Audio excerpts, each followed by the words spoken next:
کیا کبھی ہم نے اپنے بچوں کے ساتھ، کیا ہم نے کبھی اپنے اسٹاف کے ساتھ، کیا ہم نے کبھی اپنے رفقا کے ساتھ یہ بات کی کہ بھائی کبھی کوئی غلطی ہو گئی ہے تو معاف کر دینا، مجھ سے حق نکلتا ہو تو لے لینا؟ ارے ہمیں تو پتا ہوتا ہے کہ ہم نے کسی کا دل دکھایا ہے، ہم تو جانتے ہوتے ہیں کہ ہم نے کسی کو ڈانٹا ہے، مگر ہمیں لگتا ہے میں سیٹ ہو کر اپنے نوکر سے معافی مانگوں، میں شوہر ہو کر اپنی بیوی سے معافی مانگوں، ایک غریب انسان سے معافی مانگوں۔ آج خدا کے واسطے یہ بدلاؤ لے کر جاؤ، اپنی زندگی میں یہ تبدیلی لے کر جائیے کہ ہم نرم ہو جائیں، ہم معاف کرنے والے ہو جائیں، ہم بدلے کو چھوڑ دیں، اور اگر زندگی میں کسی کا دل دکھایا ہے تو دنیا ہی میں اس کا حق ادا کر دیں، ورنہ قیامت کے دن ادا نہیں کر سکیں گے۔ ایک بار نبی پاک علیہ الصلوۃ والسلام نے صحابہ کرام سے ایک سوال کیا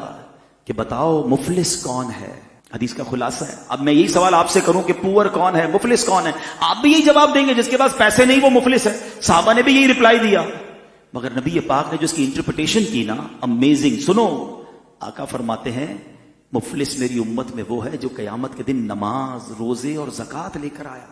اور یوں آیا، یعنی اس حال میں آیا کہ اسے گالی دی، اس پر تہمت لگائی، اس کا مال کھایا، اس کا خون بہایا، اسے مارا، یعنی اتنے سارے ظلم کر کے آیا ہے، لیکن روزے بھی ہیں، نمازیں بھی ہیں، زکوٰۃ بھی ہے، حج بھی ہے۔ اے سنو حاجیوں، اے روزہ داروں، نمازیوں، سنو، اگر دل ٹوٹ رہے ہیں، حق دبایا جا رہا ہے، حق تلفی ہو رہی ہے، لوگ آپ سے پریشان ہیں، آقا فرماتے آئے گا اس حال میں کہ نیکیاں بڑی ہیں مگر لوگوں کا دل بھی دکھایا ہے، مال بھی دبایا ہے، خون بھی بہایا ہے۔ آقا فرماتے وہ لوگ کھڑے ہو جائیں گے اور اللہ سے عرض کریں گے مولا ہمارا حق دلا۔ اچھا، اس قیامت کے دن پیسوں کا تو بیوپار نہیں ہوگا نا کہ کسی سے 5 لاکھ لیے ہوئے تو قیامت کے دن چیک بنا کے اسے دے دیں گے، اب نیکیوں کا کاروبار ہوگا، یعنی اب اس شخص کو، بندے کو اپنی نیکیاں دینی پڑ جائیں گی مظلوموں کو۔ حدیث میں آتا ہے ساری نیکیاں ختم ہو جائیں گی، حق لینے والے ختم نہیں ہوں گے، پھر کیا ہوگا؟ اب ان مظلوموں کے گناہ اس کے سر ڈالے جائیں گے، اور آخر کار فرمایا کہ اسے آگ میں پھینک دیا جائے گا، بیکاز لوگوں کے دل دکھائے ہوں گے، حق تلفی کی ہوگی۔ تو اے میرے پیارے اسلامی بھائیو، یقیناً ہمیں نمازی بننا ہے، ہمیں روزے بھی رکھنے ہیں، ہمیں حج بھی کرنے ہیں، زکاتیں بھی دینی بہت ضروری، یہ فرائض ہیں، مگر حقوق العباد کو دیکھیے۔ اگر آپ نے کسی سے کوئی دشمنی رکھی ہوئی ہے، کسی رشتہ دار سے رشتہ داری بلا کسی وجہ شرعی کاٹی ہوئی ہے، کوئی دوستی ختم کی ہوئی ہے، جانا آنا ختم کیا ہوا، تھوڑی سی لائف ہے یار، معافی کر دیں۔ شب قدر ہو، شب برات ہو، آپ جب پڑھتے ہیں کہ یہ مغفرت کی راتیں ہیں، اس پہ ایک لسٹ آتی ہے کہ سب بخشے جائیں گے، حدیثوں میں آتا ہے یہ چند بد نصیب نہیں بخشے جائیں گے، ان سب میں رشتہ داری کاٹنے والا ہوتا ہے۔ یعنی کتنا بڑا گناہ ہے کہ مغفرت کی راتوں میں بھی نہیں بخشا جاتا۔ کم از کم فون کر کے کوئی رشتہ دار ہے، کوئی دوست ہے، یار بس ختم کرو، دل ملا لیتے ہیں، میری طرف سے کوئی برا لگا ہو تو معاف کر دینا۔ اچھا، ہو سکتا ہے آپ میں سے کسی کے ذہن میں خیال ہے کہ یار غلطی تو اس کی تھی، میں معافی کیوں مانگوں؟ کوئی بات نہیں، ہماری میمنی میں ایک جملہ کہتے ہیں نا، جو نمیوں وہ اللہ کے گمیوں۔ آپ جھک جائیے، آپ آگے بڑھ جائیے، ثواب کما لیجئے، دوستی کر لیجئے، پھر دیکھیں انشاءاللہ رب کریم کیسی رحمت فرماتا ہے۔ ایک حدیث پاک میں آتا ہے جس کا مضمون ہے کہ جو معاف نہیں کرتا اسے معاف نہیں کیا جائے گا، جو رحم نہیں کرتا